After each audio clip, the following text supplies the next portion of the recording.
Confesso, além disso, que a aversão que o Senhor mesmo tem tentado atribuir ao fator da sexualidade um papel tão relevante na causação da neurose, confesso que isto quase não me parece compatível com a sua tarefa como uma pessoa imparcial.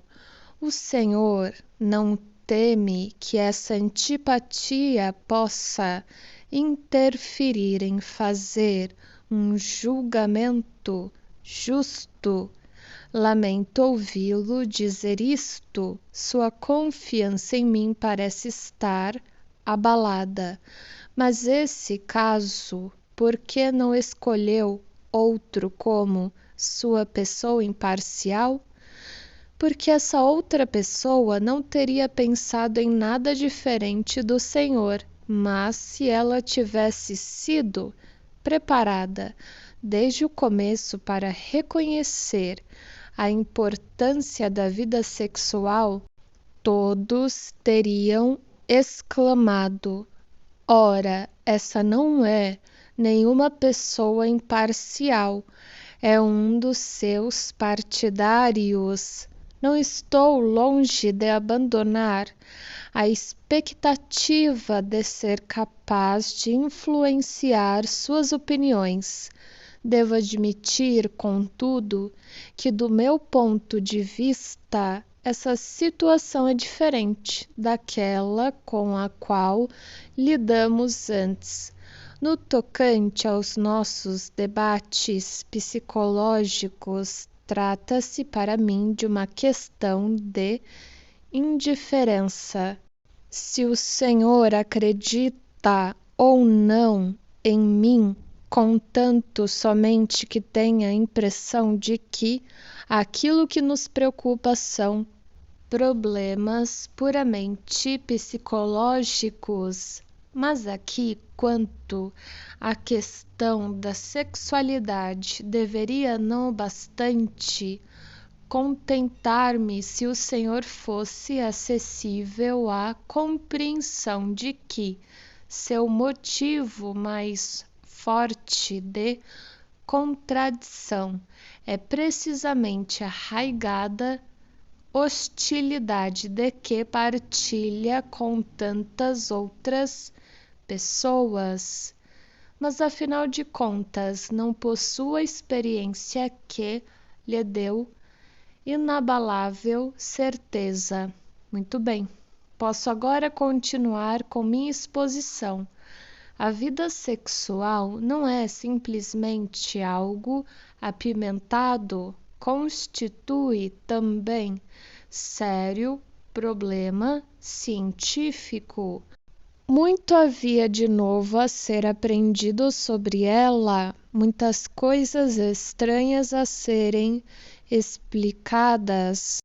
Acabo de dizer-lhe que a análise tem de remontar aos primeiros anos da infância do paciente, porque foi então que ocorreram as repressões decisivas enquanto seu ego era débil, mas certamente na infância não existe qualquer vida sexual. Com certeza ela só começa na puberdade. Pelo contrário, temos de aprender que os impulsos instintuais sexuais acompanham a vida a partir do nascimento, sendo precisamente a fim de desviar esses instintos que o ego infantil institui repressões. Uma coincidência notável, não é? Que as criancinhas já devem estar lutando contra a força da sexualidade do mesmo modo como o orador da sociedade erudita iria fazer depois e posteriormente.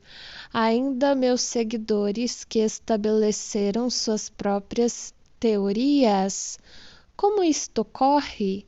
A explicação geral seria que nossa civilização se acha inteiramente estruturada às expensas da sexualidade, mas há muito mais a ser dito sobre o assunto. A descoberta da sexualidade infantil é uma daquelas das quais temos motivo de nos sentirmos envergonhados por causa de sua evidência. Alguns pediatras, assim parece, sempre tiveram conhecimento disto, e algumas enfermeiras de crianças, homens hábeis que se denominam a si próprios psicólogos de crianças, logo falaram em tons de censura de uma profanação da inocência da infância. Mais uma vez o sentimento em vez do argumento. Fatos dessa espécie são de ocorrência cotidiana em entidades políticas.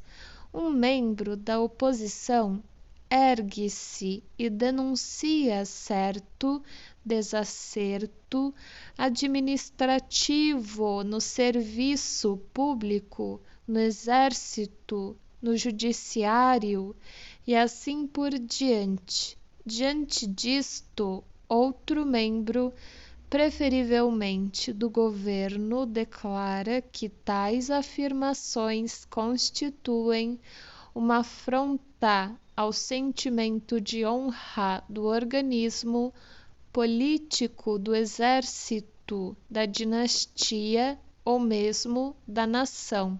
Não passam, assim, de inverdades.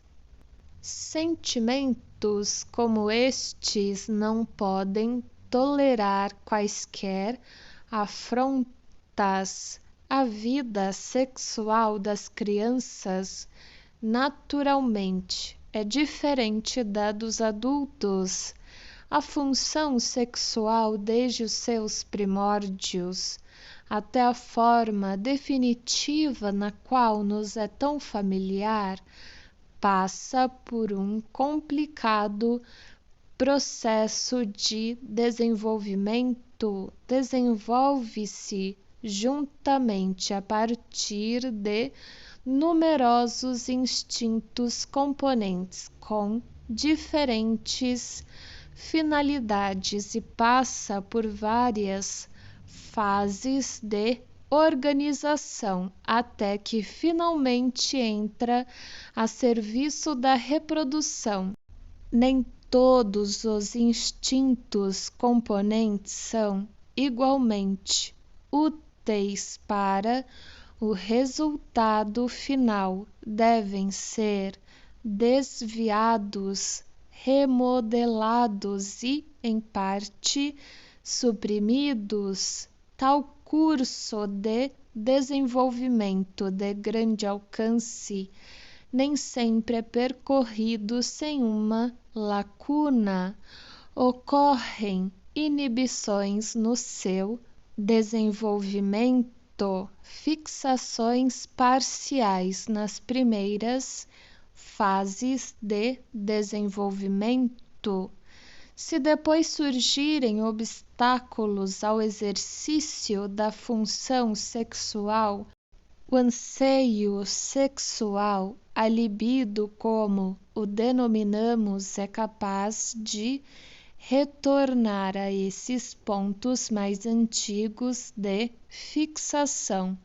O estado da sexualidade das crianças e de suas transformações até a maturidade também nos deu a chave de uma compreensão do que se conhece como as perversões sexuais que as pessoas sempre costumavam descrever com todos os sinais indispensáveis de repulsa, mas cuja origem jamais foram capazes de explicar. Todo tópico é de interesse incomum, mas para as finalidades de nossa conversa não faz muito sentido dizer-lhe mais a respeito do mesmo. A fim de nos orientarmos nele, carecemos de conhecimentos anatômicos e fisiológicos, não podendo todos eles, infelizmente, ser adquiridos em escolas de medicina, mas uma familiaridade com a história da civilização e com a mitologia é igualmente indispensável. Depois de tudo isto, ainda não posso formar um quadro da vida sexual das crianças, então abordarei ainda mais o assunto. Seja como for, não me é fácil afastar-me dele. Dir-lhe-ei então que o fato mais notável sobre a vida sexual das crianças, segundo me parece, passa por todo o seu desenvolvimento mais amplo nos 5 primeiros anos de vida. A partir deste ponto, até a puberdade, estende-se o que se conhece como período de latência. Durante ele, a sexualidade normalmente não avança mais. Pelo contrário, os anseios sexuais diminuem de vigor e são abandonadas e esquecidas muitas coisas que a criança fazia e conhecia.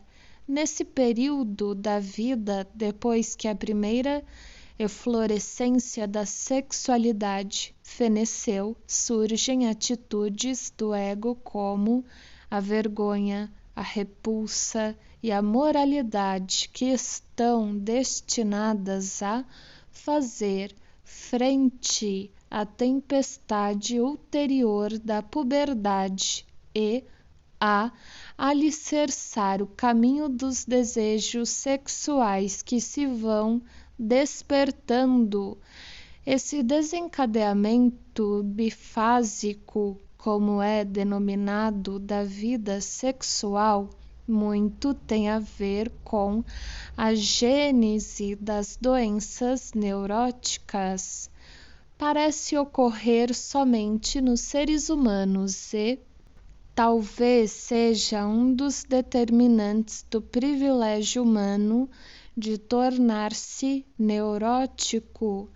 A pré-história da vida sexual foi tão desprezada antes da psicanálise como em outro setor, os antecedentes da vida mental consciente. O Senhor, com razão, suspeitará de que os dois estão intimamente ligados.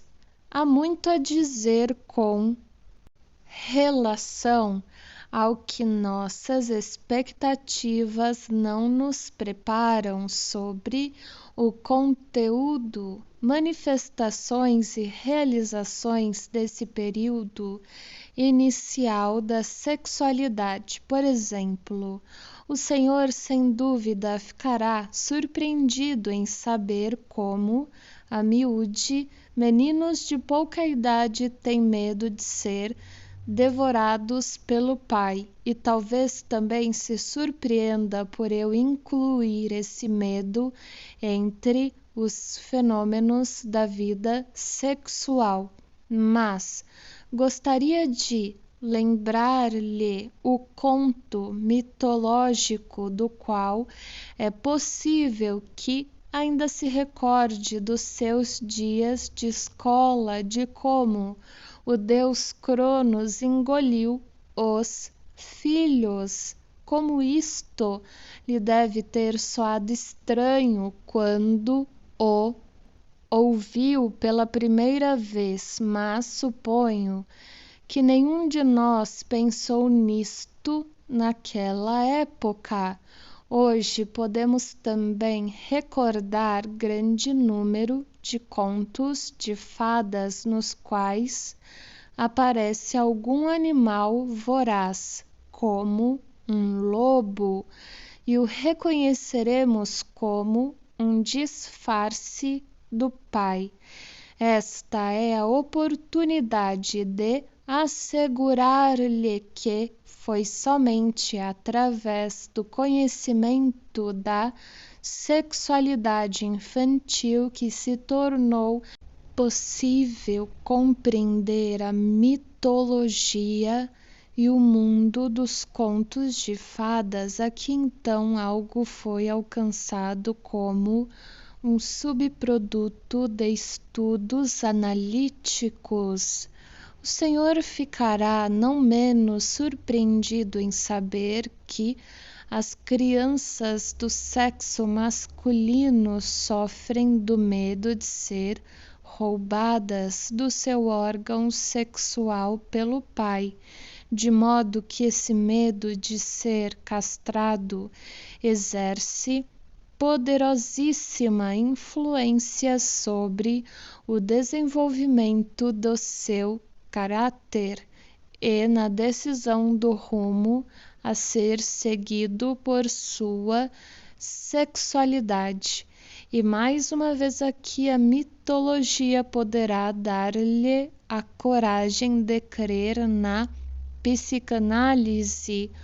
O mesmo Cronos que devorou os filhos também emasculou seu pai Uranus e depois ele próprio foi emasculado como vingança por seu filho Zeus, que fora salvo pela astúcia de sua mãe.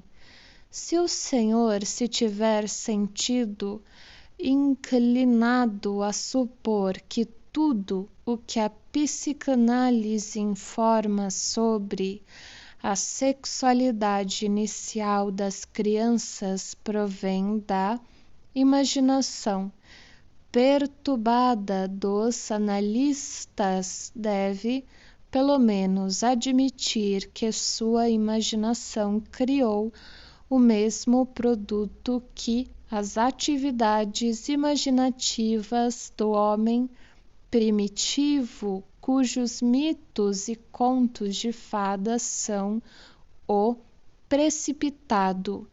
A alternativa mais amável e provavelmente também o ponto de vista mais pertinente seria que na vida mental das crianças hoje em dia podemos ainda detectar os mesmos fatores arcaicos que, em geral, outrora dominavam nos dias primeiros da civilização humana. Em seu desenvolvimento mental, a criança estaria repetindo a história de sua raça de uma forma abreviada, do mesmo modo como a embriologia de há muito reconheceu ser este o caso do desenvolvimento somático. Outra característica da sexualidade infantil inicial é que o órgão sexual feminino, propriamente dito, ainda não desempenha nela qualquer papel. A criança ainda não o descobriu. A ênfase recai inteiramente no órgão masculino. Todo o interesse da criança está dirigido para a questão de se ele se acha presente ou não. Sabemos menos acerca da vida sexual de meninas do que de meninos, mas não é preciso envergonharmo-nos dessa distinção. Afinal de contas, a vida sexual das mulheres adultas é um continente negro para a psicologia, mas aprendemos que as meninas sentem profundamente falta de um órgão sexual que seja igual em valor ao masculino.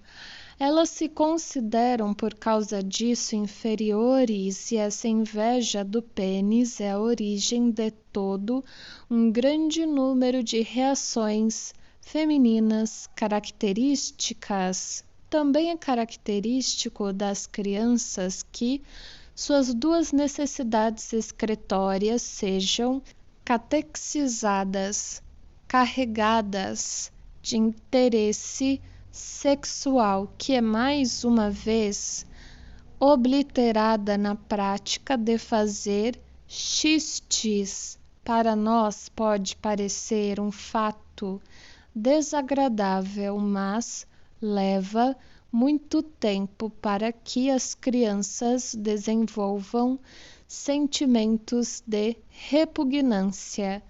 Isto não é discutido nem mesmo por pessoas que, de outra forma, insistem sobre a pureza seráfica da mente da criança. Nada, contudo, merece mais atenção do que o fato de as crianças regularmente dirigirem seus desejos sexuais para os seus parentes mais próximos.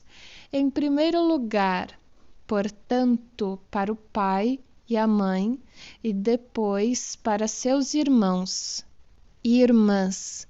O primeiro objeto do amor de um menino é sua mãe, e de uma menina seu pai, exceto até onde uma disposição bissexual inata favorece a presença simultânea da atitude contrária.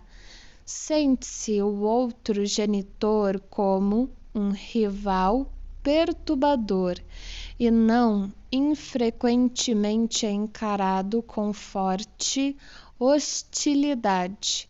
O Senhor deve compreender-me bem. O que quero dizer não é que a criança deseja ser tratada por seu genitor predileto simplesmente com a espécie de afeição que nós adultos gostamos de considerar como a essência da relação pai-filho. Não. A análise não nos deixa dúvida alguma de que os desejos da criança se estendem além de tal afeição a tudo que compreendemos por satisfação sensual, até onde, vale dizer, o permitem os poderes de imaginação da criança. É fácil ver que a criança jamais adivinha os fatos reais das relações sexuais. Ela os substitui por outras ideias oriundas de sua própria experiência e sentimentos. Em geral, seus desejos culminam na intenção de dar à luz ou de alguma maneira indefinível de procriar um bebê.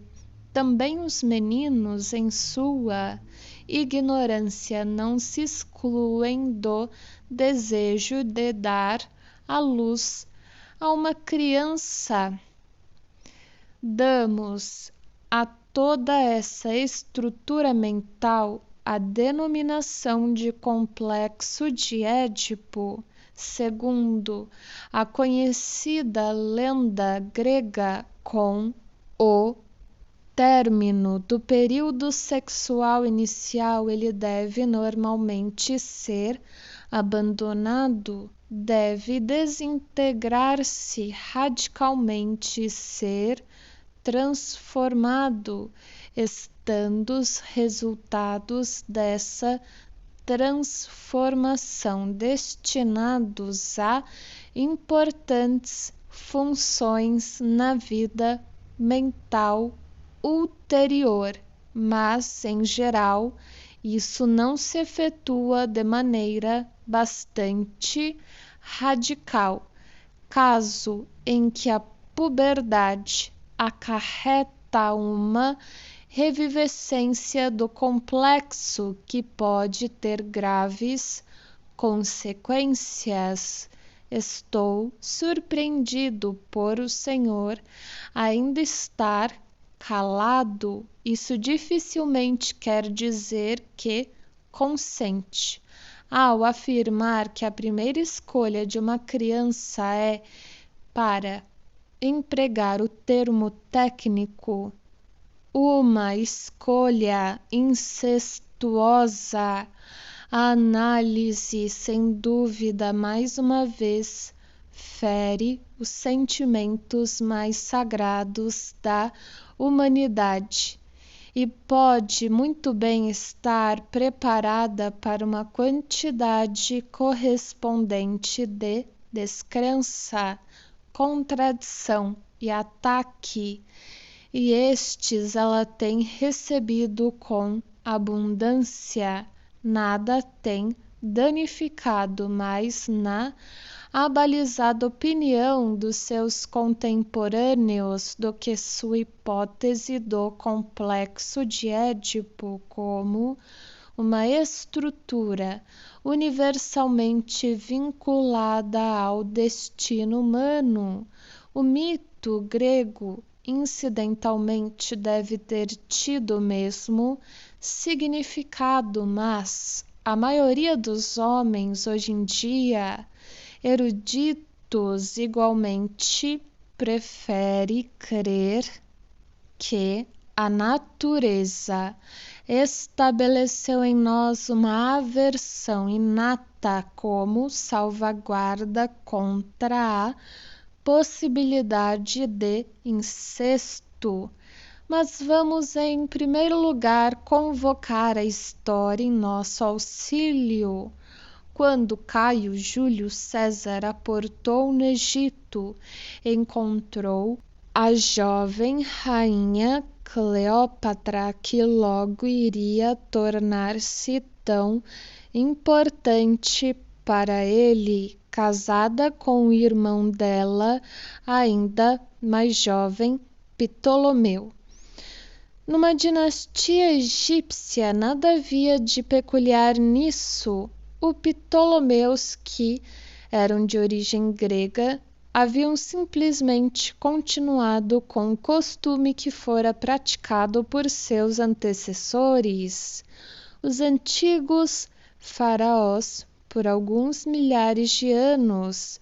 Isto, todavia, era meramente um incesto entre irmão e irmã, que, mesmo na época atual, não é julgado tão rigorosamente.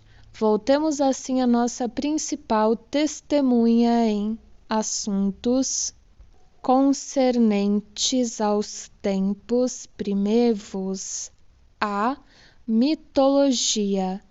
Ela nos informa que os mitos de cada povo, e não somente dos gregos, estão repletos de casos amorosos entre pais e filhas e mesmo entre mães e filhos.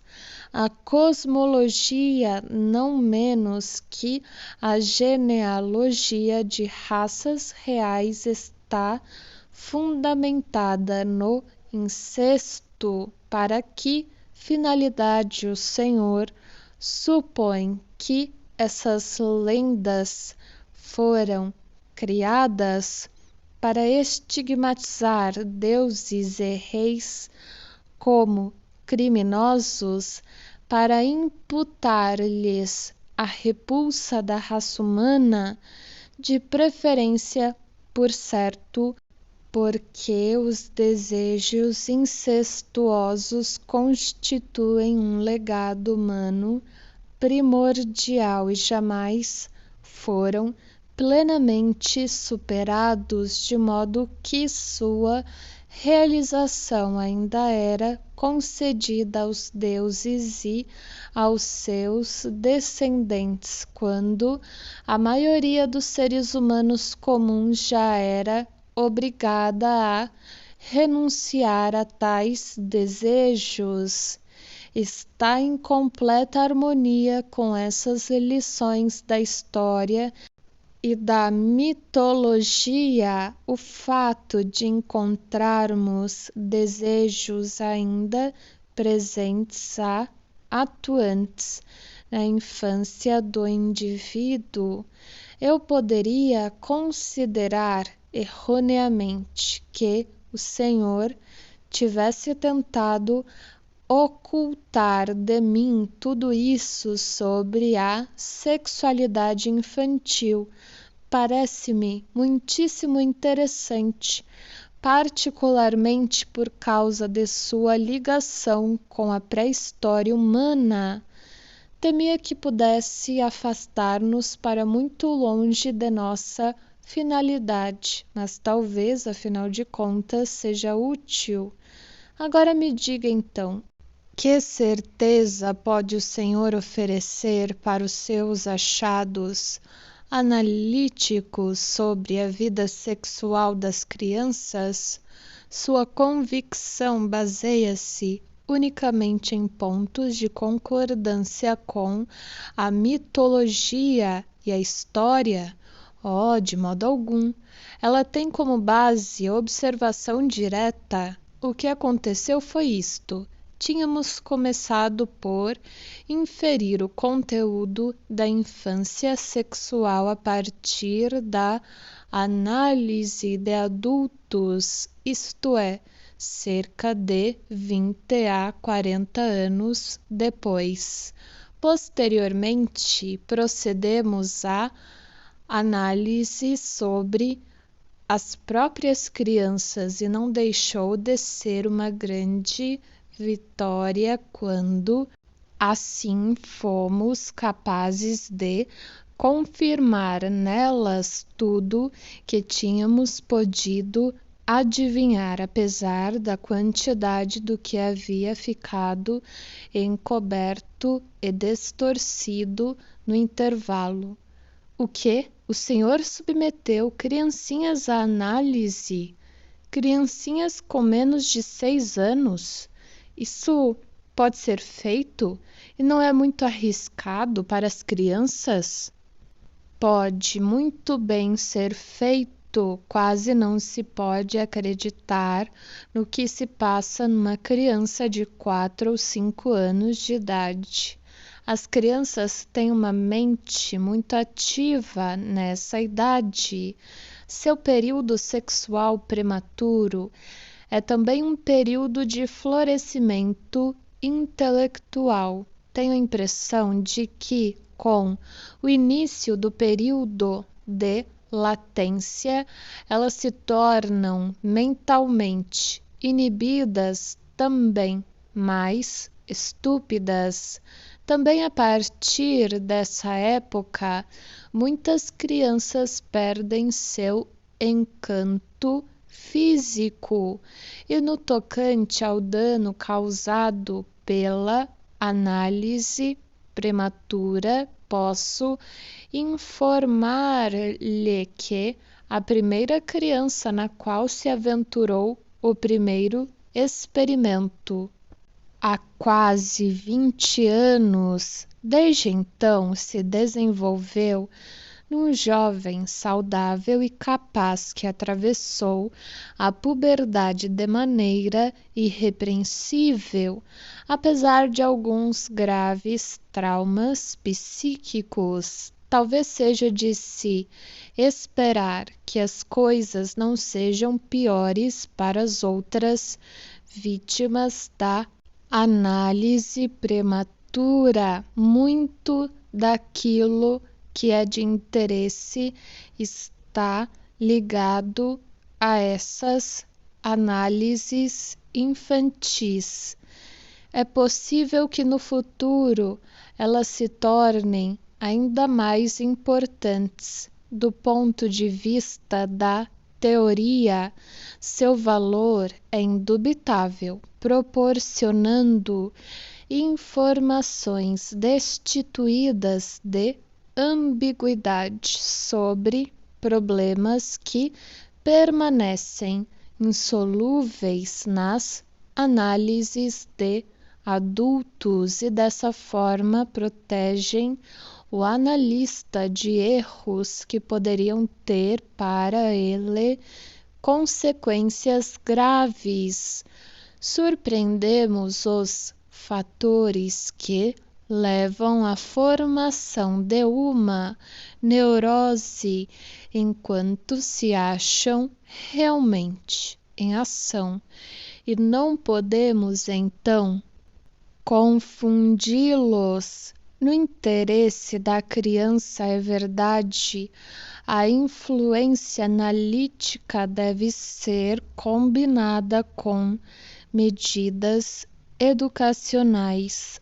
A técnica ainda tem de receber sua confirmação, mas o interesse prático é despertado pela observação de que grande número de nossas crianças passa por uma fase claramente neurótica no curso de seu desenvolvimento, visto termos aprendido a observar com maior agudeza, somos tentados a afirmar que a neurose nas crianças não é a exceção, mas a regra, como se ela quase não pudesse ser evitada na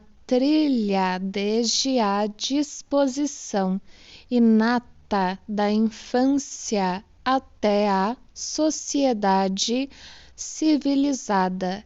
Na maioria dos casos, essa fase neurótica da infância é superada espontaneamente, mas será que ela não pode também regularmente deixar seus vestígios no adulto saudável comum? Por outro lado, naqueles que se tornam neuróticos depois, nunca deixamos de encontrar elos com a doença na infância, embora na época não tenha sido necessário ser muito observável. De forma precisamente análoga, os médicos hoje, creio, sustentam a opinião de que cada um de nós passou por uma investida de tuberculose em sua infância. É verdade que no caso das neuroses, o fator de imunização não atua, mas somente o fator de predisposição. Voltemos à sua pergunta sobre a certeza.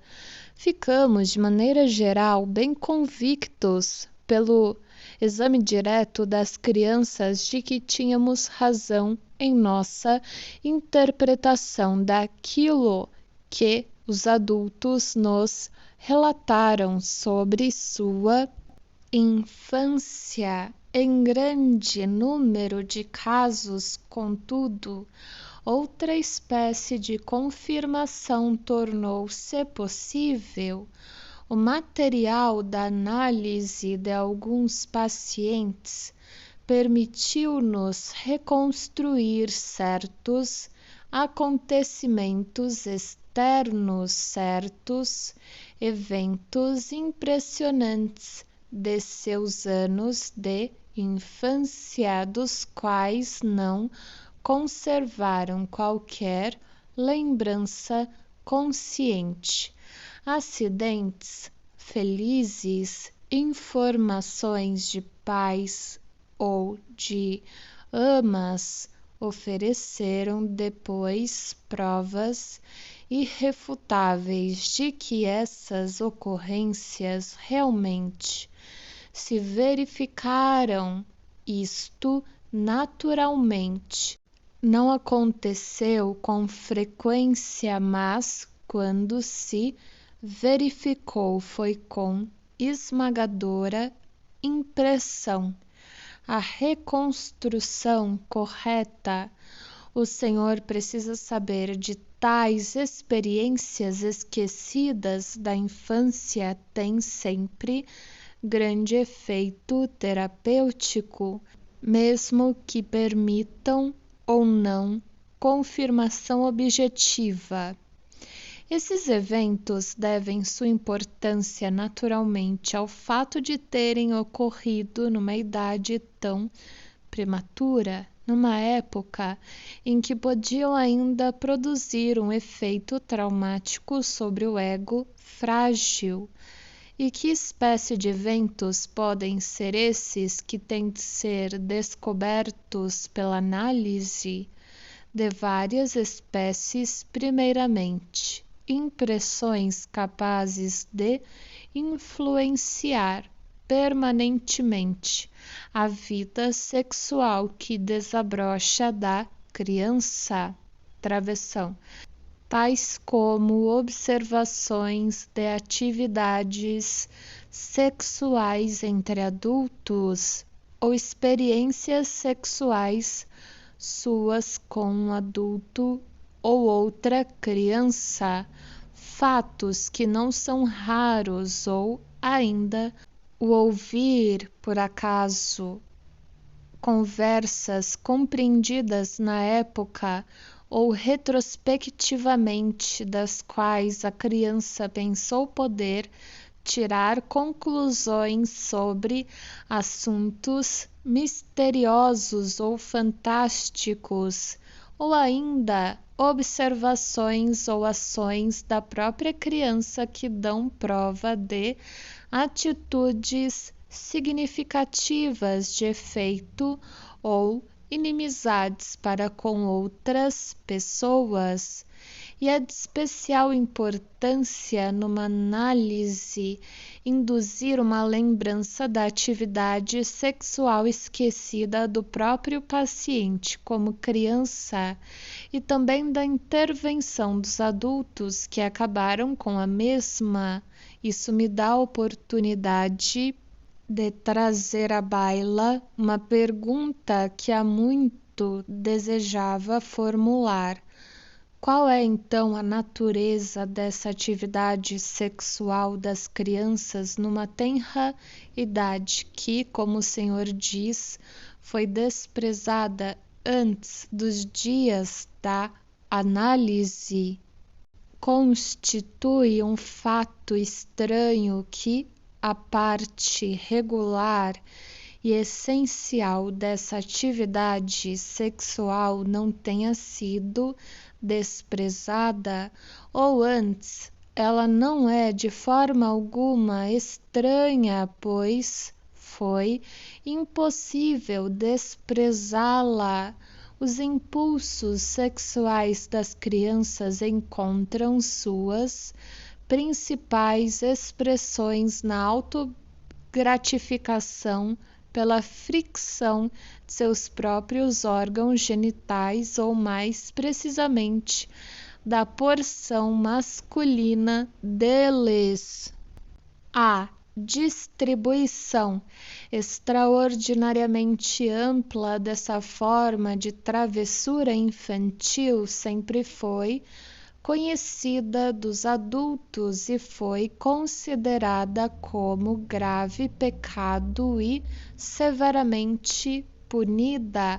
Mas, por favor, não me pergunte como as pessoas podiam reconciliar essas observações das inclinações imorais das crianças, porque as crianças o fazem, como elas próprias dizem, porque lhes dá prazer. com a teoria de sua pureza e não sensualidade inatas. O Senhor tem de fazer com que nossos adversários solucionem esse enigma. Nós temos um problema mais importante diante de nós. Que atitude devemos adotar em relação à atividade sexual da primeira infância? Sabemos a responsabilidade na qual estamos incorrendo se a suprimirmos, mas não nos aventuramos a deixá-la seguir seu curso sem restrição entre as raças num baixo nível de civilização e entre as camadas inferiores das raças civilizadas. A sexualidade das crianças parece ter recebido livre rédea. Isso provavelmente oferece poderosa proteção contra o subsequente desenvolvimento de neuroses no indivíduo, mas isso, ao mesmo tempo, não envolve uma extraordinária perda de aptidão para realizações culturais. Muito há para sugerir que aqui estamos diante de uma nova Sila e Caríbides. Mas, se os interesses que são estimulados pelo estudo da vida sexual dos neuróticos criam uma atmosfera favorável ao estímulo da lascívia, isto é uma questão que eu me aventuro a deixar ao seu próprio julgamento. Subtítulo 5. Creio que compreendo sua finalidade. O Senhor deseja demonstrar-me que espécie de conhecimento se faz necessário a fim de praticar a análise, de modo que eu possa ser capaz de julgar se somente os médicos devem ter o direito de praticá-la. Bem, até agora surgiu muito pouco que tem a ver com a medicina, muito de psicologia e um pouco de biologia ou de ciência sexual. Mas talvez não tenhamos chegado ao fim? Certamente não. Ainda existem lacunas a serem preenchidas. Posso fazer um pedido? Quero descrever-me como o senhor imagina um tratamento analítico? Travessão. Da mesma forma como se o senhor mesmo tivesse de proceder a um? Uma bela ideia, sem dúvida. Não tenho a menor intenção de resolver nossa controvérsia por uma experiência dessa espécie, mas apenas para ser agradável, farei o que o senhor me pede. A responsabilidade será sua. Muito bem. Suporei que o paciente me procura e se queixa dos seus males. Prometo-lhe recuperação ou melhoria se ele seguir minhas instruções. Estimulo-o a dizer-me com toda franqueza tudo o que ele sabe e que lhe ocorre, e que não se desvie dessa intenção, mesmo se algumas coisas lhe sejam desagradáveis de dizer. Assimilei a regra de maneira apropriada?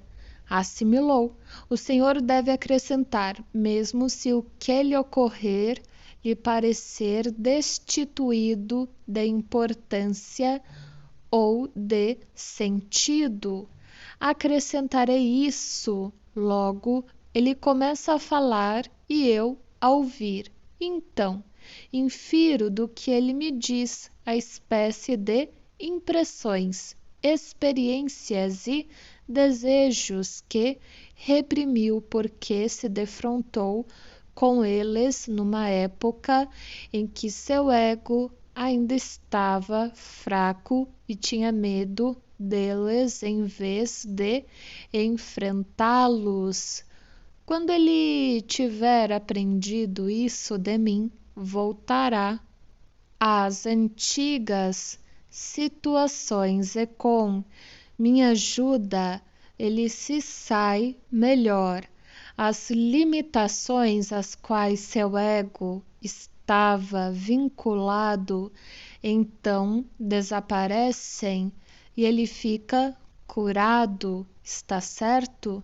Bravo, bravo. Vejo mais uma vez que as pessoas serão capazes de acusar-me de eu haver transformado num analista alguém que não é médico. O senhor aprendeu tudo de maneira admirável. Nada mais fiz senão repetir o que ouvi do senhor, como se fosse algo que eu tivesse aprendido de cor. Seja como for, não posso formar quadro algum de como deva fazê-lo, e estou inteiramente desorientado para compreender por que uma tarefa como essa deva levar 1 hora por dia durante tantos meses. Afinal de contas, uma pessoa comum, em geral, não teve tantas experiências assim. O que foi reprimido na infância é provavelmente o mesmo em cada caso. Quando realmente se pratica análise, aprendem-se as espécies de coisas além disso. Por exemplo, o senhor não acharia absolutamente que fosse um assunto simples deduzir do que o paciente lhe conta as experiências que ele esqueceu e os impulsos instintuais que reprimiu. Ele diz algo que no começo significa tão pouco para o senhor como para ele. O senhor terá de resolver contemplar o material que ele lhe entrega em obediência à regra de uma maneira bem especial, como se fosse minério, talvez do qual seu teor de metal precioso tem de ser extraído por um processo específico. Estar-se-á também preparado para trabalhar muitas toneladas de minério que podem conter o pouco material valioso que se procura. Aqui devemos ter um primeiro motivo do prolongado caráter do tratamento. Mas como se trabalha com essa matéria-prima para manter um simile, presumindo-se que as observações e associações do paciente são apenas distorções do que se procura, alusões, por assim dizer, das quais se tem de adivinhar o que se acha oculto detrás delas. Numa palavra, esse material quer consista em lembranças, associações ou sonhos, tem primeiramente de ser interpretado. O senhor fará isso naturalmente, observando as expectativas que formou quando ouvia, graças ao seu conhecimento especial. Interpretar! Que palavra sórdida! Não gosto do seu som. Ele me rouba toda a certeza. Se tudo depender de minha interpretação, quem pode garantir que eu interpreto certo? Assim, afinal de contas, tudo é deixado ao meu capricho? Um momento. As coisas não são assim tão más, porque o senhor escolhe excluir seus próprios processos mentais da norma da lei que reconhece nos de outras pessoas?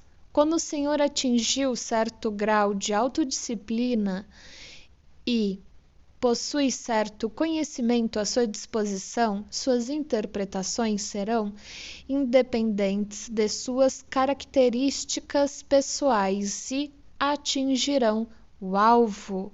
Não estou afirmando que a personalidade do analista seja uma questão de indiferença para essa parte da tarefa dele, uma espécie de agudeza em ouvir o que está inconsciente e reprimido, que não está na posse igualmente de todos, tem seu papel a desempenhar.